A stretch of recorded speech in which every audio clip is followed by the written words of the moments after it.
Welcome to the Tile Happy Hour. It is Tuesday night, 8 p.m. Eastern Standard Time. I don't know where you are, but that's where I am. I'm on the East Coast in Raleigh, North Carolina, and tonight is Tile Happy Hour night.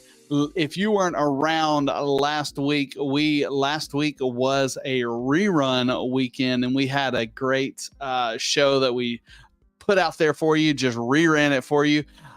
But tonight, if you'll notice anything different, I'm all by myself. John Tedesco is off on assignment, and that sounds official, but I really don't know what he's doing.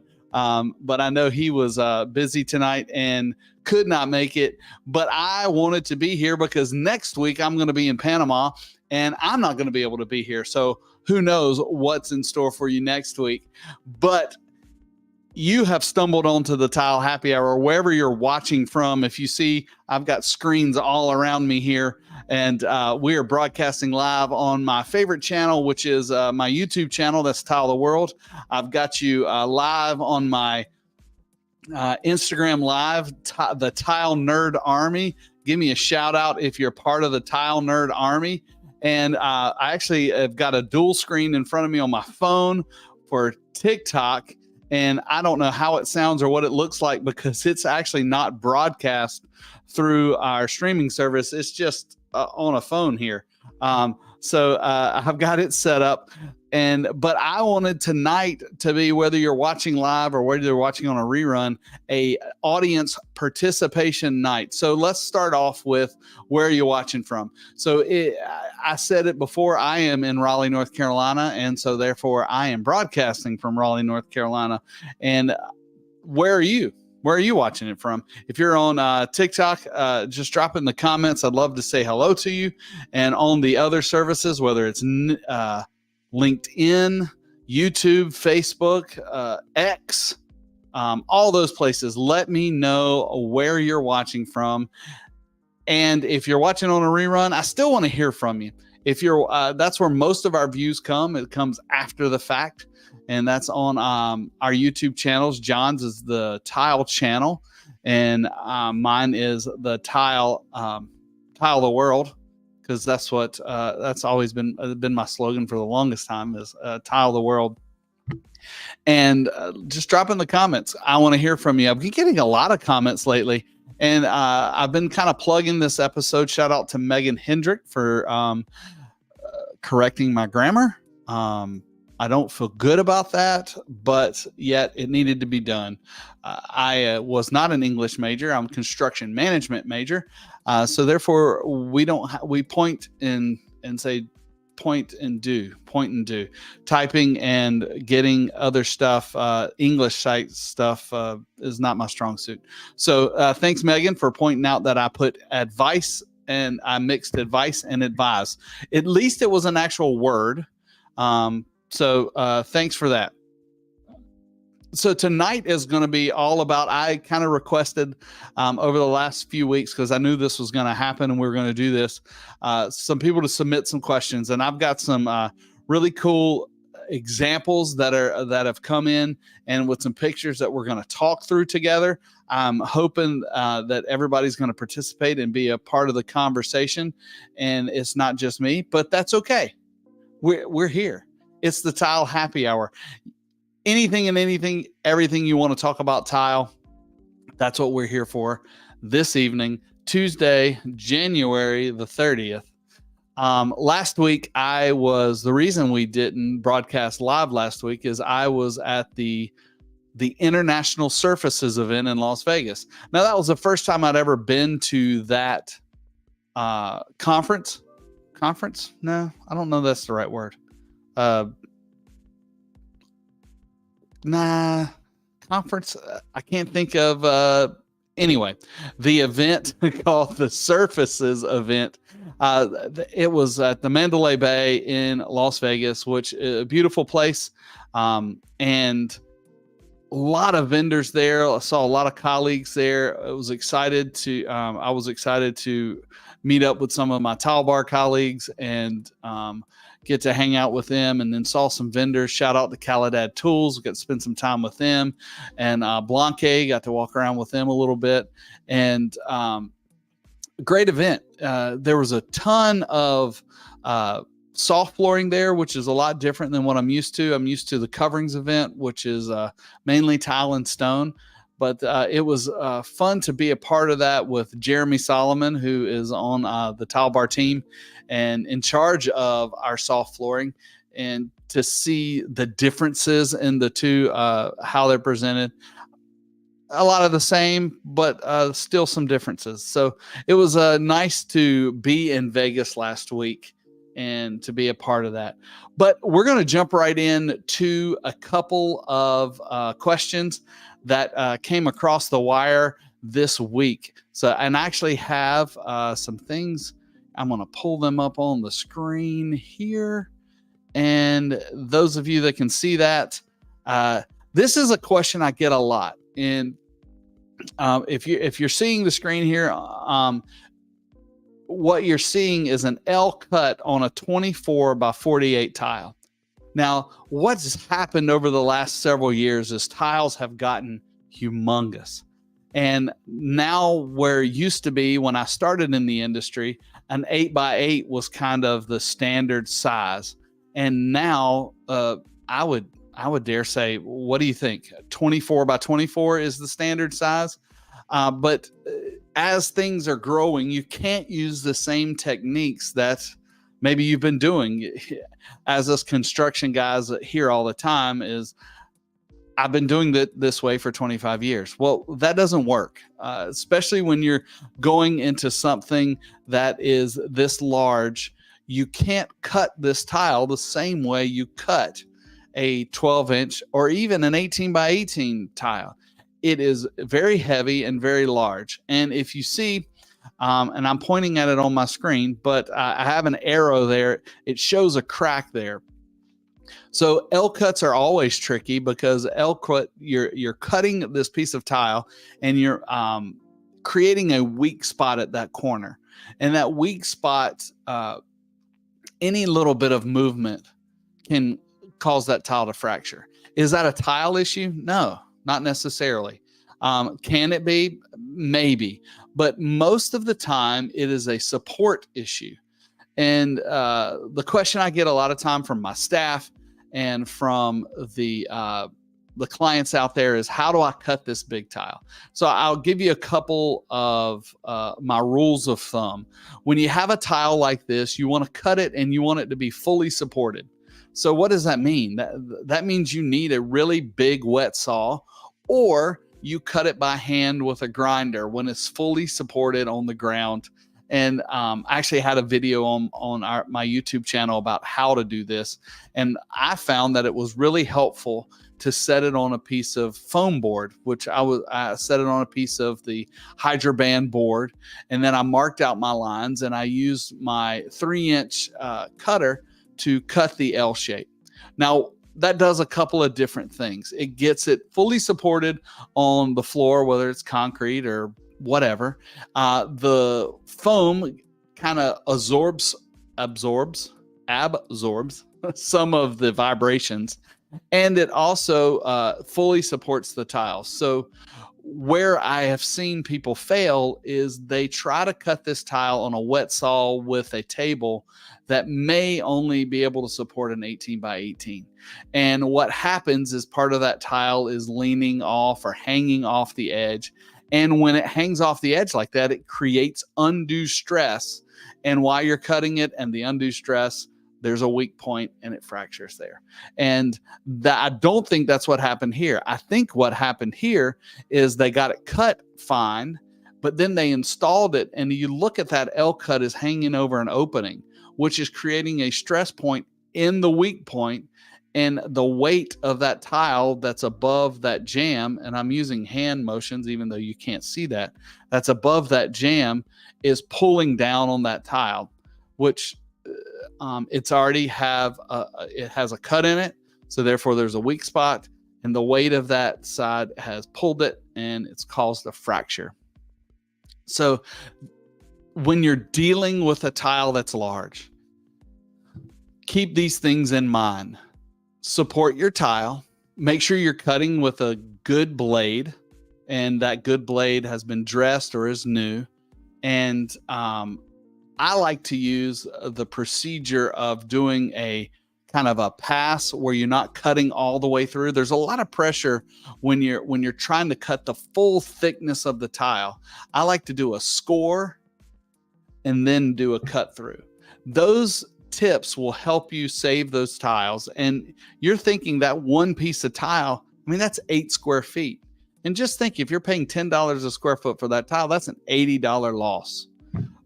So we want to be careful with large format tiles. Some other things that I'll say about this is, let's just talk about the waterproofing here. I'm not sure the situation, because this was the only part of the picture that was given to us, but it doesn't look like it is sufficiently waterproofed.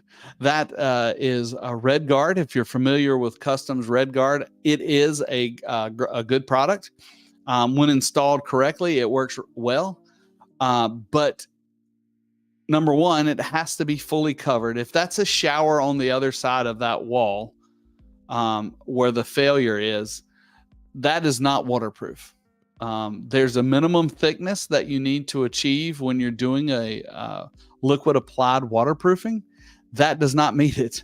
You can clearly read the Duroc letters through there. And that was the rule of thumb that I would give to some of my teams, is like, listen, if you can read the lettering on the wallboard behind the liquid applied waterproofing, it is not thick enough.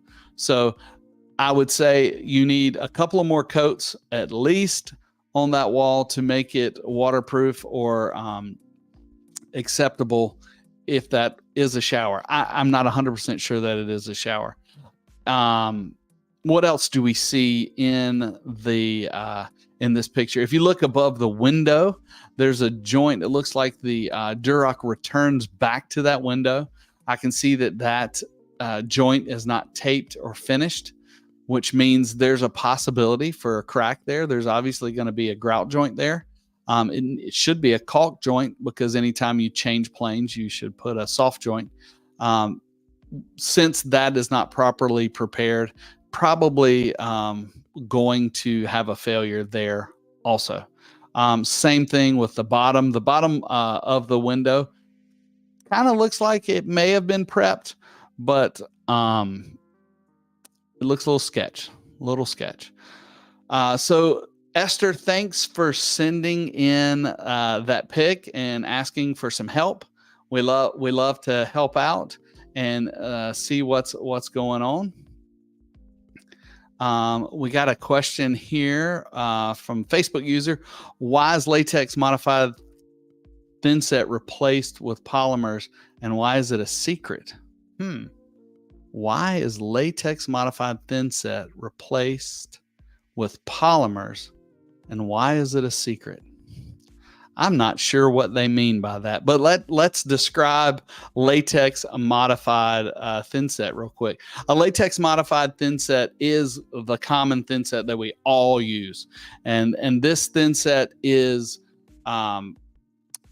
back in the day, before it was thin set, it was just cement and water and sand. To make it stronger and more sticky, we started adding polymers and glues to the thin set. And Latacrete was the first one on in the market to make that happen, where they had their 4237, I believe is what it is. And they added those to that mixture, which made it stronger. Latex modified is polymer. So latex is a polymer. I think, I'm not sure what secrets they're keeping, but all of the setting material manufacturers like to keep secrets on how much latex and what types of latex that is. I'm not sure if that's the answer to that question, but just know different tiles require different thin sets. Just like we're looking at the 24 by 48 tile, that tile requires a large and heavy tile mortar. And that's the abbreviation is LHT.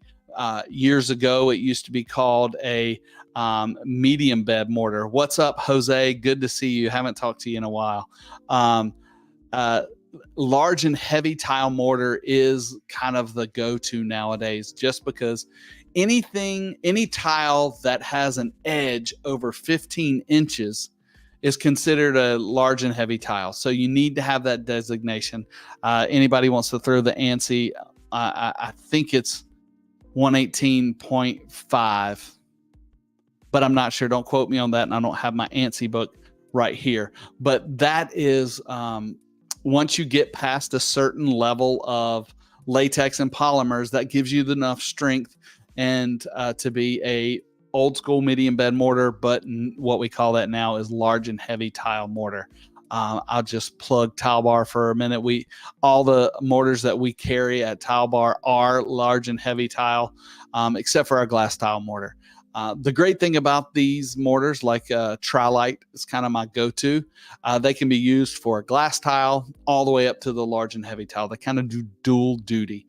And yes, I said duty.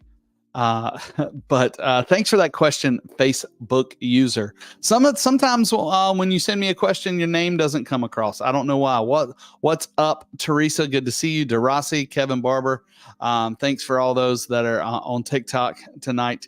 And let's go to the next question. Next question that we had come in, it was from Nathan. So Nathan, if you're seeing the picture on your screen, Nathan is having some issues cutting this fluted tile, and the fluted, I don't think the fluted format, let's say the 3D attributes of this tile, is causing the issue, but this looks like it may be a crackle finish.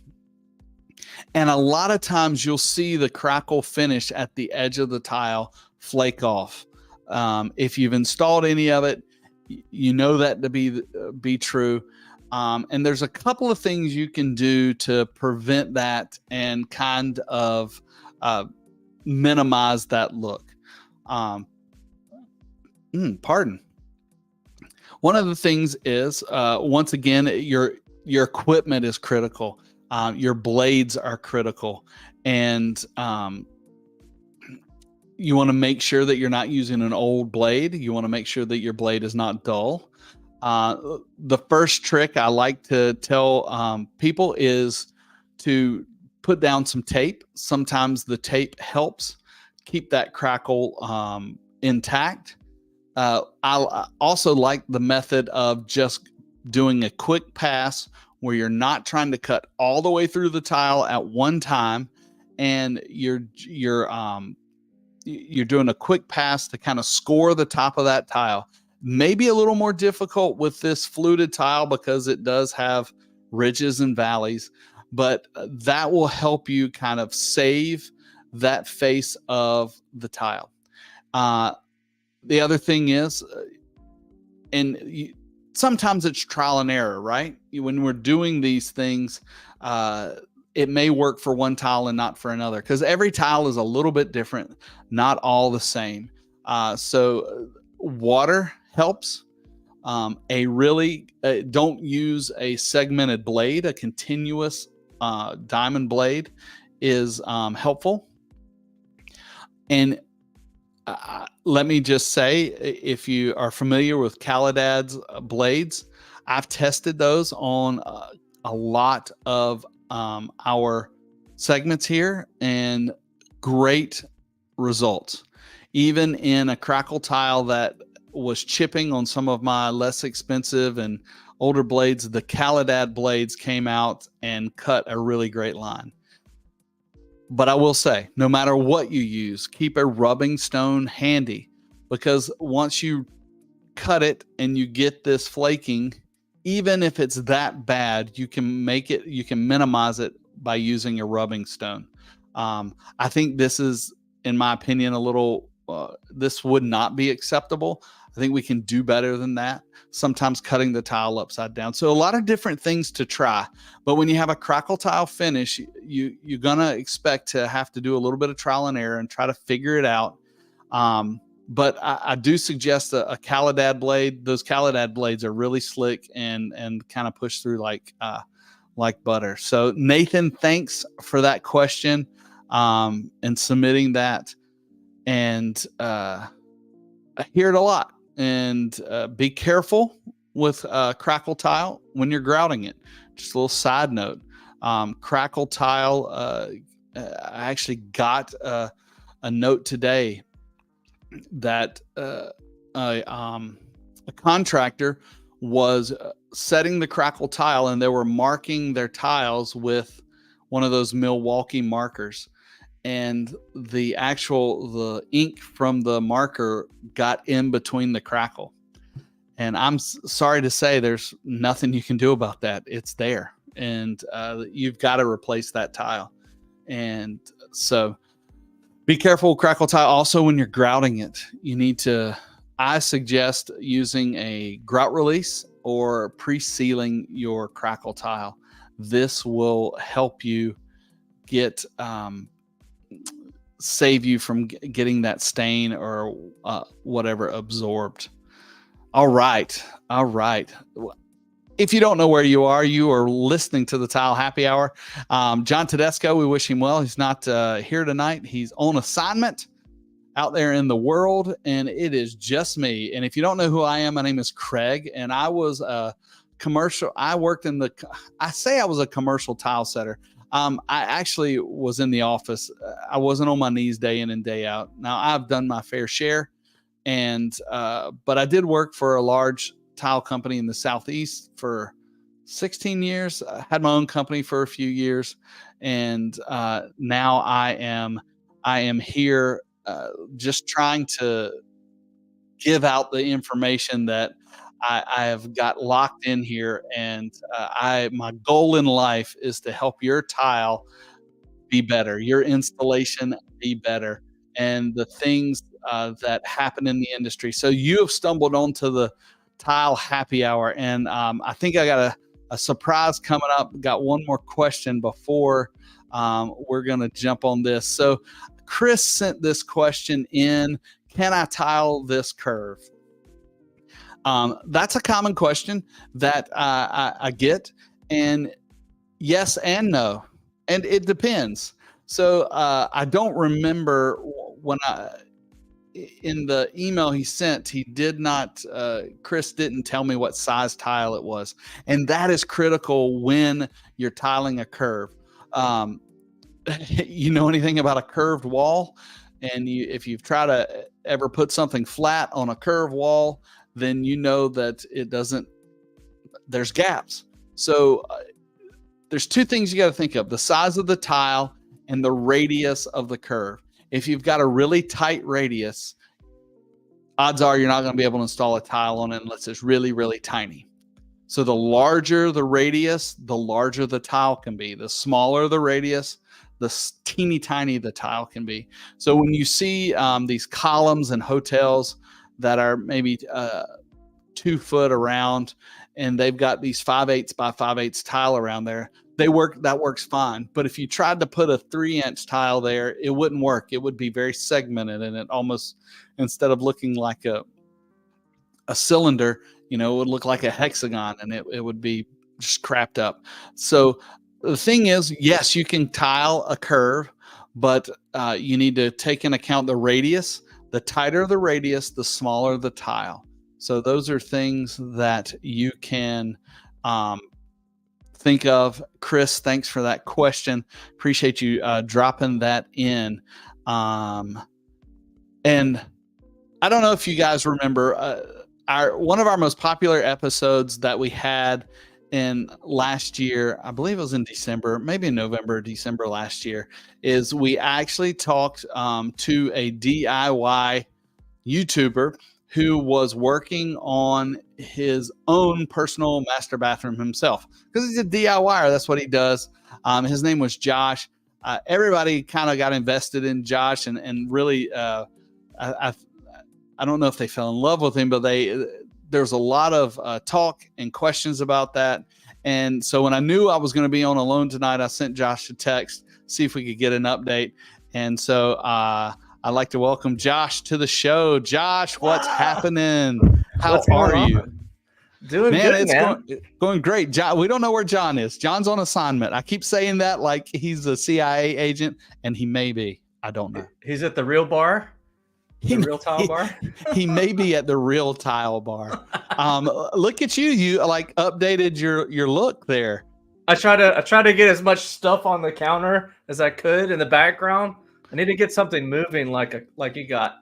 Yeah, official. Yeah, you can't even hardly see it though. But Josh, thanks for jumping on. I have the package you sent me, so I've got some of those things queued up. Receive the package. But tell us how it's going. All right. I feel like you lit a fire under me, and now I have to put that fire out, basically. Yes.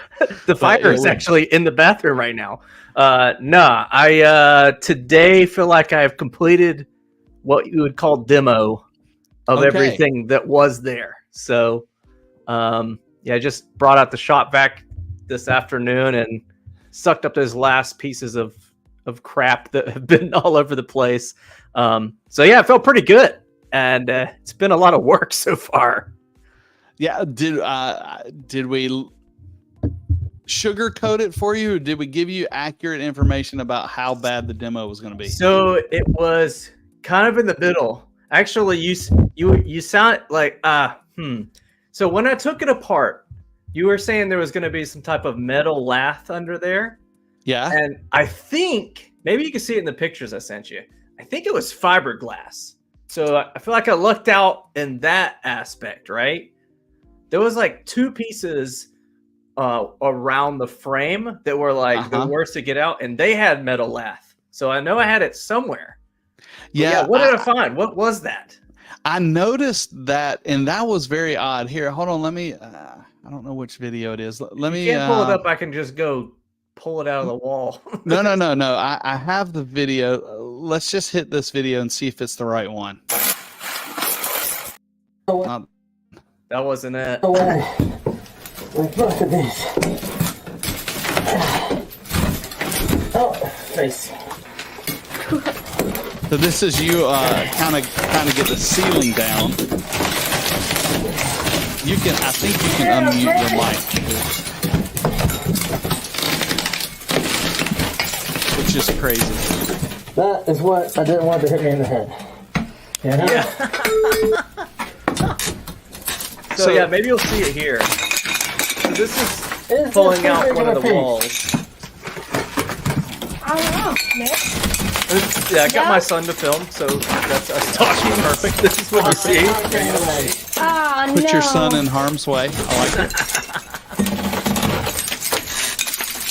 Yeah, so you see, I wish I was like a freeze frame it or whatever, but yeah. I was looking for a pause button. It looked like it looked like cement board. Was it not cement board?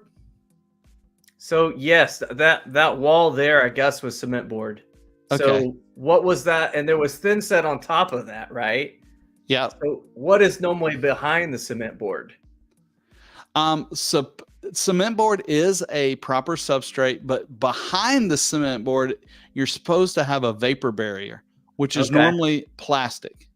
Gotcha. I didn't have that. That was definitely not there. Yeah, that is probably one of the most skipped parts of the installation. I see that a lot, and it didn't look like there was any waterproofing on. Like it would have gone cement board, waterproofing, thin set tile. I didn't see any waterproofing at all, So other than your blue pan. I feel like I saw the what I'll call fiberglass on the back side of that backer board. So is that a normal thing? It's like kind of a mesh tape thing. I don't know. It wasn't lath. So I was happy about that. Yeah. I was very surprised at that because I completely expected that whole bathroom to be lath and mud, but it looks like it was only the jams. Okay. Yeah, that's what it is. So maybe that's where I found it, around that like end cap or whatever cap. Yeah. crazy looking circle part. Yeah. Yeah, that was the worst to get out. Right Around here, here, which it's already gone now, but Yeah. but at the curb and the walls was the only part there was lath. Yeah. And then you see your waterproofing here, which is the blue pan. Yeah, is that the chloraloid thing that you said before? Or Yeah, that's a brand, but yes, same thing. Okay. It's called it's just a typical rubber pan, and that is used all over everywhere. But yes, there should have been plastic that ran down the wall and would hang in that chloraloid pan. Oh, gotcha. No, definitely not. Yeah. So you're telling me about the walls themselves were not waterproofed. It's just basically the bottom. Correct. And okay. Yeah. Gotcha. But it doesn't look like you have any water damage. No. There was only one place in this, like the bottom right-hand corner of this. Oh no, there you go. There's the one stick that was wet. Aha. Out of the whole thing. And it was at the curb, right? Yeah, that's right there on the curb.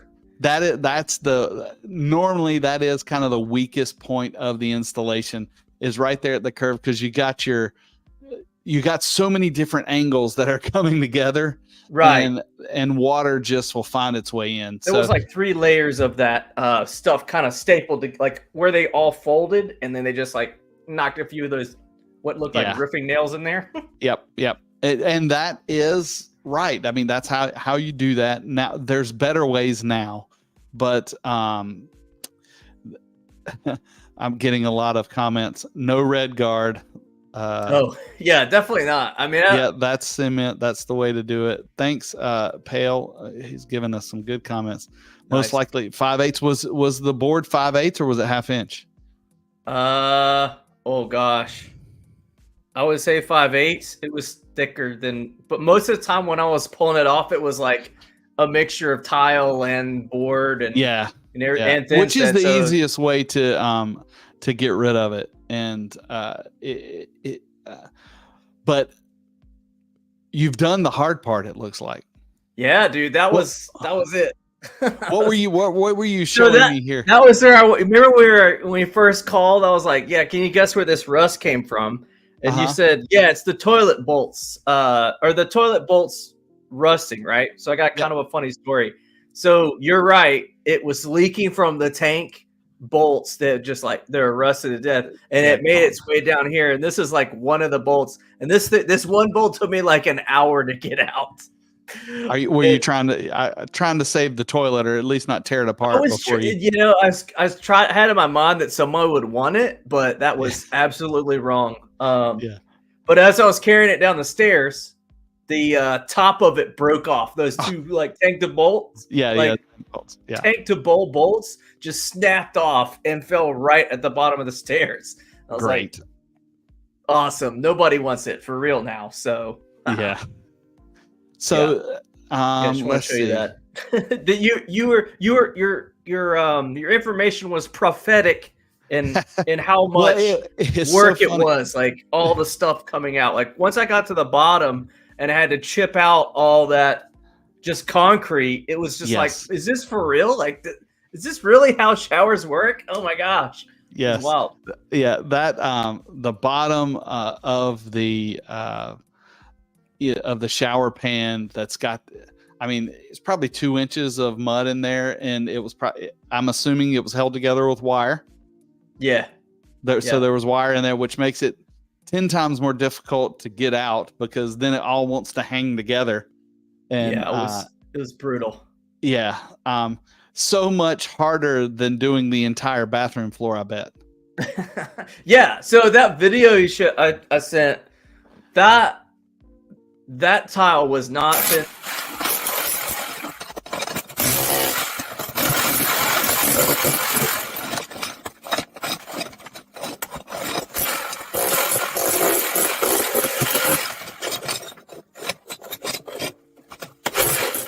Very good. I forget that it mutes us when I do that, but oh shoot, sorry. The chipping hammer is the best invention ever made. saved me so much work. Oh, But yeah, those I could have like popped those up with a toothpick or something. They were so like loose, and there was no thin set, and it was like some type of adhesive or something. I don't know. Like from the picture, and I don't have the picture that you texted me. Yeah, there you go. It looks like It's like I don't glue know, that or one. something. That one kind of looks like thin set, but you sent me one, and the telltale sign of adhesive is that sometimes it'll turn brownish color. Okay. And I think one of the ones you sent me was kind of that brownish color, and Yeah. I was like, I think they used a glue. And Is that common, or is that like it's last a no minute? no. It's a no no. There's in the residential world, it's done a lot more, but you just got to think, what are glues made out of? Glues are made out of organic material, and what does organic material do? It molds. So they have now today some non-mold or mold-free adhesives, but when your house was built, I've seen a lot of them that, and yours didn't look like it had any mold growing, which means it was a pretty dry system altogether, which is good. But if there had been any water in there, it just would have grown all sorts of that'd be gross. Yeah, no, good stuff. It was badly put down because it was already shaking and stuff. And now that same installation carried into right in front of the shower, so that didn't hold any water, or it let water go straight through. So I found, right in front of my shower, the subfloor looks like this, where it's like kind of bowed up, so swollen. Yeah. yeah. And you sent me a drawing. Let's see. Tell me about this. Is this before or after? No, this is one of so when I was on this show, one of your friends asked, got my information and drew up a plan, and I just want to show that the plan did, I kind of changed it a little bit, but yeah, in my original design, that little shower was tiny, and Ava said, "Hey, why don't you expand into your office closet and your bedroom closet and make mega shower, right? And then you still have the tub back again." So it's an idea we're kicking around. I really liked it, and I completely didn't even think about moving walls, because originally I was going to just say take the shower and put it. I think I have another picture where it says like no tub or something, but like just take where the tub is and make a big shower. So I don't know. We're between ideas. I think I've hit the point in the demo where I need someone to tell me what walls can go and what walls can stay. I've done some research, but I think I would like, some opinions on that. So I don't know. The plan is to get some. You're talking about it to see if there are any load-bearing walls. Right. Exactly. Yeah. I'm trying to pull up that other drawing. Let's see. Is this the other drawing? That was just saying shower for tub. So in this one, we made big shower in the corner and move the toilet into like where my shower that I just demoed is. So okay, gotcha. It's two different things. I mean, I know John, when we were talking before, John was like, "Do you want to keep a tub?" And I was like, and he was like, "Yeah." If I come stay at your house, I need a tub because I like a tub nap. Yeah, exactly. You said you took like a tub nap or something, right? I take it. It's weird. I don't know. My wife calls it. She says I like my soap soup, which is kind of gross, but I do enjoy a tub bath. I'll tell you what. I was in Vegas last week, and I actually had a tub that had a window over the strip. Oh, wow. And yeah, I took a tub bath. Did you? In a hotel tub. I know it's gross. Probably, sorry, too much. Was it one of those like see-through mirror windows, or was it like one of those ones where it's the big, block, It probably was see-through, I'm guessing. I don't know. It had blinds on it. I didn't care. I was it was truly the Vegas Strip. Is what you're saying. Yeah, it was the Vegas Strip, and I was the lead act on the 51st floor of the Cosmopolitan. Oh gosh! But Oh gosh. Well, yeah, that was a really cool thing that Nava jumped in, and she is a friend of John's and a designer. So thanks, Nava, for jumping in on Yeah. that. And so let's pull that back up. So this is just looking at it. All the walls are where they are now currently. Yeah, actually, it's drawn badly, but yes, this is like if I changed nothing, that toilet room would actually be a little bit smaller. Gotcha. I think I actually, had the same like concept or whatever. But yeah, that's if I move no walls, I guess. Gotcha. So And what walls would you want to move?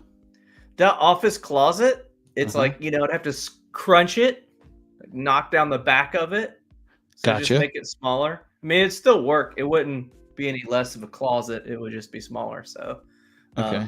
But yeah, she put together a pretty cool design for me on it. I should have sent like her drawing this like actually in AutoCAD, but I just kind of threw this one together today. No, that's fine. In That's Visio. That's cool. But yeah, it just goes to show you that like I didn't even think about doing that. So it was a great idea. But yeah, now now I'm in the planning phase. So picking out tile and trying to figure stuff out. So yeah, I don't know how long you want me to be on here, man. No, like, yeah, man. I can ask you 100 questions right now. Ask me questions. That's fine. Let's see. I No, I didn't. So we talked about that picture. We talked about that picture. We talked about that and that. Oh yeah, I was gonna say I was muted during the thing. So the reason I did the top first was because I watched enough videos to see that shower, ceiling come down. Yeah. I was like, I am going to make sure that comes down first before I get in there. So that's why you saw me. I mean, I feel like that's probably not what you're supposed to do. You probably just start drilling stuff. But I was like, I want to get that thing down first. Nah, it was I don't know if there's any right or wrong way to demo a shower, but and was that board that was the shower ceiling, was it the same Durock material as the walls? I think so. Okay. Yeah. It was crumbly. It was like, you could hear it crunching. It was just like And what's above you? Is it the attic? So yeah, the attic. Yeah. That's right above. And there I think above in the attic there's an AC unit, so okay. It's like I can't go any further up. Yeah. But yeah, I don't know if there's a right way or wrong way. I think you were doing the demo the way anybody would. You just kind of hold your breath and go in there and just make it happen. Yeah. Just kill it. Did you get this your chlorloy off the floor, and how does that subfloor look? I think I sent you another picture, but it might have been after I sent the link. The subfloor looks like there is some leaks. If you have that Dropbox file folder, you could find it in there. But so it's not bad. It's nowhere as wet as that stick was. Oh yeah, there's the fiberglass thing I was talking about. That's the mesh. So is that what backer board looks like? Yep. Okay. That's what holds it together. So that's the fiber mesh that they actually pour the concrete into and holds it together. So yeah, cool. That is part of the board. Yeah. So I mean, there's a slight amount of discoloration on the subfloor around the drain, and that's it. So I think just a little tiny bit got through, or it could have been when they were like, testing it or something and just got wet. So I think if it was like damage, I would know. Well, yeah, you would definitely know. It would smell, right? For once, and it would be soft. If it's not soft, you're probably okay to let it dry out and just keep it. Okay. Cool. So I wouldn't worry too much about that. And those pans normally, like you said, you got that leak in the corner, and if that was the only piece that was soft and gooey, then you're okay to go from there. Yeah. If you want to talk, what other choices, questions? I can send you some tile choices that I'm looking at. I have a question on one of the specific tiles on Tile Bar site that I like, but I don't know if it's okay to use. Okay, let me I just sent you an email about it. So I don't know how much you want me to talk, but yeah, there's like there's tell me the series name. The series is Cirque, CIRQUE. I think that's it, or maybe that's the CIR. the brand. Oh, Cirque. Okay. Hold on. I'll pull it onto the screen here. Is the Cirque stainless 3/4-inch penny round? Oh yeah. This guy I'm a right huge here? metal fan, so Well, who's not? Metallica rules. Me and my wife are hotly debating if this is a good idea or not. Could this go on a shower floor, or is it dangerous? I don't think it's dangerous. I'm looking at this for the first time. I don't know. Now here's one of the things. It says wall only. Oh so, my gosh! Wow! I didn't look. I did not read the spec sheet. So what leads me to believe, and the reason, so it is actual metal, which is pretty cool. Oh, is it? That's what it says. Material is stainless steel. Oh, dang. So, okay, then maybe I went a little too avant-garde with this one, man. Yeah. I thought it was because it has the word. Oh, wait, I guess it doesn't. I thought I saw like a tiley word in there. Yeah. Okay. So it is actually metal. So the reason it's probably not recommended for the shower is because it's probably extremely slippery. Yeah. Oh, okay. Yeah, that makes sense. And I was gonna say rusting, but I guess it's stainless. And who knows what grade of stainless it is, but I would advise against that. All right, step 1: read the intended instructions. Specifications. Yeah. Do you want to look at the other one? We have a second for floor. Maybe you'll tell me it's bad too. Eden Black Hexagon is what it is. Eden 2.0. See, I like these. These are kind of that traditional look or old school looking mosaics.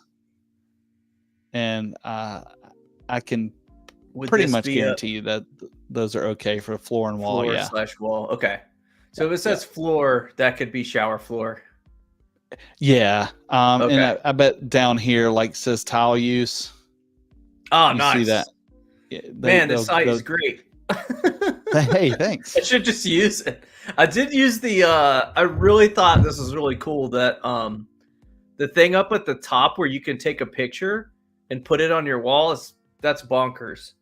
Yeah, like, that the 3D imager thing.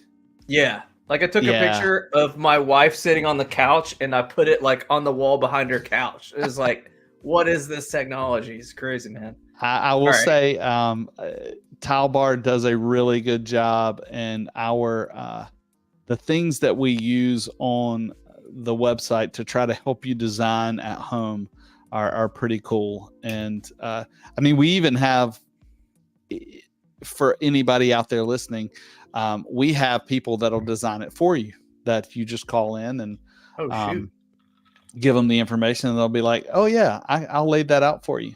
And Josh, if that's something you want to do, I can put you in contact with one of our in-house designers. You can send them that little scratch of paper, and and they'll do it for you. And there's a couple of good things about that is they won't pick out a tile for you that is not meant to go where it's supposed to go.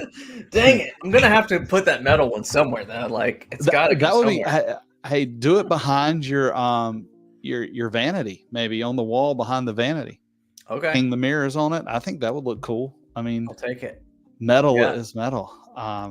So the other thing I thought you were gonna say was because this one's polished. Yeah. Like the slippery factor. Like, how do you figure out how slippery something is other than just touching it? Yeah, there's and you're gonna think I'm lying. Hey Don, I'm sorry you had to run. It was good to see you. I do look forward to seeing you at coverings. Sorry I had to say. Very good. You're not gonna believe that this is an actual thing, but it's the Bot 3000. Oh my gosh, what does that mean? That is an actual testing equipment. That is the ASTM test for dynamic coefficient of friction. And that is kind of the rule of thumb that tile nerds use for deciding on slipperiness. Now, there's some caveats to that. It can't be used on a mosaic because the surface area isn't great enough to actually get a good reading. But what we know about slipperiness normally is when there's a barrier between your foot and whatever you're walking on. So just like black ice or when you hydroplane on the road, there's a small barrier of water and it causes you to slip. Same thing happens with tile. But the good thing about mosaics, they have natural channels for that water to go away. And so mosaics, just by nature and how they're made, are not very slippery. Now, one thing to know about slip resistance is slipperiness is subjective. I may think something is really slippery, and my wife may say, "You're an idiot. Wuss, just walk." So people have different slippery feetedness. Right. But when you get into commercial installations and stuff like that, there is a number. And that's what's called DCOF, and you measure it by the Bot 3000. And Bot 3000. I'm imagining a gigantic robot that's like they push onto a tile floor, and he does like the cartoon run in place like slippery move. Yeah, it's actually I think about the size of a lunchbox, and it looks like a stainless steel lunchbox, but it looks like it's from the 50s. It's like we figured out how to do fusion, and this is the machine. It's the Bot 3000. The Bot 3000. I just wonder if they had a 1000 and a 2000. I don't know, but no iteration. Yeah, well, yeah, but this. Yeah, this would be perfect for a shower floor or the bathroom floor. Okay, I guess that's probably what we're gonna go with it instead of the metal. I like, hey, you find somewhere to use the metal, but but yeah. So what are you thinking about for the walls? So for the shower walls, my favorite one, and I don't know, maybe it's a bad idea, is the Montauk one. Yeah, it's a subway tile. But it looks like it's got kind of like a texture on it. And my plan is just to sit and put my whole body across the tiles and go like this and just feel the texture. It is. I actually have this. Oh wow! Yeah, we have this tile in our guest bath. Okay, and it's a great tile. We have, I think, the sky blue, maybe, I don't know, one of the colors, but it's a great wall tile. Great use. Yeah, I think we're going like the fog one, and then probably the plan in the bathroom is to try to use as little white grout as possible. Is that a good idea? Yep. Just for not cleaning white grout. Yeah. As much gray grout as you can stomach. Yeah. Okay. What about gray black grout? Is black grout like problematic? Black grout can be tricky. And if you want to use black grout, I would suggest our I'm gonna pull it up. I would suggest our Spectralock 1. Okay. Of course, it's not coming up. It's all right. We can figure it out. Spectralock. Spectralock is a urethane based grout. Of course, it's not going to come up here. One thing about black grout is sometimes it can have whiteness to it. Now, most of the high end I don't know why Spectralock's not on the website. I didn't even make a note of that. Sometimes the higher in the grout, the less chance you have of it chalking out and having a white substance on the thing. Okay. But I mean, seriously, we can help you get a good deal on what you need and try to help you out and get you the right materials and tile bar delivered right to your house. Yes, and I'll put it right on the wall. Bam. Bam. Yeah. So Spectralock. Okay, I'll take a look at the colors and stuff. But yeah, that was just when we were putting it together. But the other problem you run into with that is you either have to, if you do black grout, that means you got to do like a white tile for the most, or a lighter tile, right? So to kind of, I don't know, so you don't have just the whole room, darkened by grout and tile being dark.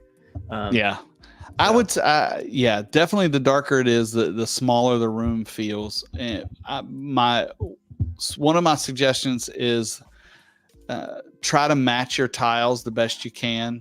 If you've got the black tile and that hexagon and you want it to have some sort of contrast, I would try a medium gray grout. That way it'll give you a little bit of contrast without having a solid black floor. Gotcha. And then with the gray walls, hey, if you want it to look uniform, just gray on gray, and then it looks good. But once again, I can't match my clothes, so don't trust me. Right. We can definitely get Kiki is my go-to designer in New York, and she's amazing. And you tell her what you like, and I'm sure she can design you up something nice. Nice. Yeah. I mean, that's, like I said, we're just getting into it like this week, kind of putting it together because we're, still trying to figure out what walls are going to move. So we're kind of waiting for a little bit, but yeah. In the meantime, you should be able to look in the attic to tell if it's a load-bearing wall. If there's nothing sitting on perpendicular across the wall in the ceiling, okay, it's and running from end to end, it's normally not a load-bearing wall. Gotcha. I've got a book over here see that blue book? It says carpentry. Nice. ECU gave me that for when I graduated. So here you go, diploma and carpentry. Here, keep this. You can build anything out of that book right there. But yeah, that's a good idea. Moving stuff around. You guys are not leaving anytime soon, so make it like you want it. Yeah. I think the big idea right now is, do we keep a tub or we put a tub in there? Like that's kind of the main thing. Yeah. So I don't know. And then I'm not super. You like the tub, obviously. I vote tub. I'm not super into like all the new tubs too. Like I don't know, like freestanding tub. I need to go test out a few of them before I go buy it. Go sit down. Because they're not cheap. They're expensive. Yeah, they are really expensive. You can't find a freestanding tub for like less than $1,000. Yes. And then to get the big old ginormous faucet that comes in, that's like, coming off the floor as well. Those are, expensive too. A sink, a kitchen sink is like this big, and they're like $200 or $300. Like, when you go even bigger, it's crazy. So I don't know. I don't know if I'm sold on the freestanding tub too. So who knows, man? What I have seen is some people will do the freestanding tub and have the supply come out of the wall. Yeah, kind of like a pot filler. Yeah, and I mean I've seen it just where it's like a normal tub. It's just the tub slides close to it, close enough, and I guess it maybe jut out far enough. I don't know. Yeah. You can spend as much money as you want. Exactly. Well, Josh, I appreciate you calling in and giving us an update. Go Fish Office. Hello there. What's up, Go Fish Office? What is this? I don't know who that is, but I love your avatar. And hey, I haven't played Go Fish in a long time, but Josh, go fish. But right. Yeah, so keep us updated. If you're interested, Josh, send me what you like, and I can get you hooked up with Kiki, and we can try to get you something designed and get you going, because this is a fun project that we're all doing together. It's like the first tile happy hour project. I love it. Yes, I love it. It's coming along. Yeah, I appreciate you lighting a fire under me, man. Getting me on the show. I mean, like, it was what? I haven't done anything for a year and a half, and then come on the show. But yeah, once it gets on the internet, people are seeing if you're lazy or not. It's true. Like, well, might as well do something. Yeah. Thank you. Go Fish came up on your YouTube, supporting friends. We support you too. All right. They're going to share you out. I think you mean shout out. Yeah. But so Josh, keep in touch. Let me know what's going on. We'll help. And for everybody out there, thanks for tuning in. And it was fun to kind of talk technical stuff. John, we look forward to seeing you soon. Next week, I'll be in Panama. So I don't know if I'm going to do something live from Panama, or John's going to take it solo, or it'll be a rerun. No say, amigo. Jump in the canal, man. I'm hoping to go see the canal while I'm there. I've never been to Panama, and I'm excited about going and about seeing our team down there. I'm actually going to do 2 days of classes there, and I'm going to try to stream some of that. So stay tuned. If you follow me on all the social stuff, stay tuned and see if you can egg me on there and have some fun with our customer service team down in Panama. And if we don't see you next week, we'll see you the week after next. And then soon we got coverings coming up, which if you haven't heard, we're broadcasting live from coverings on Wednesday. And that's in Atlanta, Georgia this year. If you are in coverings, please come say hello. Let's get a picture together. And I want to socialize a little more than I did last year. Last year, I was so worried about the show and trying to figure out how to get it done. This year, it's going to get done regardless. And I want to say hello to everybody out there and see you. So as always, let's keep learning together and tile the world.